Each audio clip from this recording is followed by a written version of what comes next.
Okay, folks, now I don't particularly love this question, but it remains in here because it came up, as you see, in February 2025 Paper B sitting.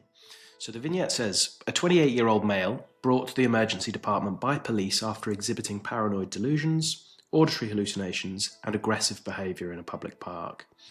His friends report he's been using crystal meth heavily for the past 48 hours. On examination, he's agitated, tachycardic, and profusely sweating.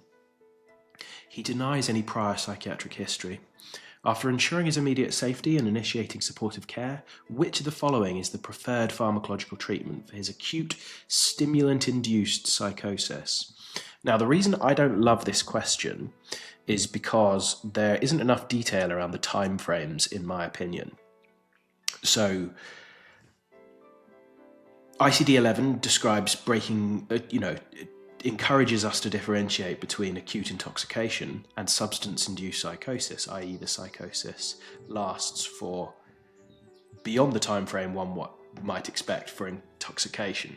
So we know he's been using crystal meth for 48 hours, but we don't know how long afterwards this presentation exists. However, in this case,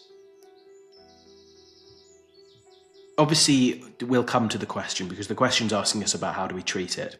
But of course, everything we go through in these videos is encouraging you to scrutinise the question. Okay, folks? So, it's described as an acute stimulant-induced psychosis.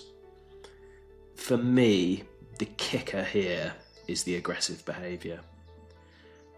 So if we look at our treatment options, high-dose benzos, low-dose antipsychotic, mood stabiliser, antidepressant, beta blocker. Well, we can scrub out D and E.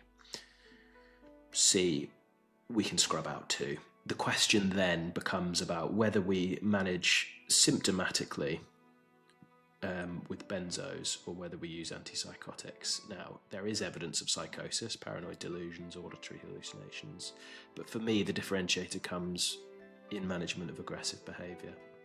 Now, the reason I suggested that I don't love this question is because if the symptoms had outlasted the time frame that one might expect from acute intoxication, then it's more convincingly an antipsychotic answer. However, the question doesn't give us that, but it does highlight risk to others. So in this case, I would go with antipsychotic, and this is the answer.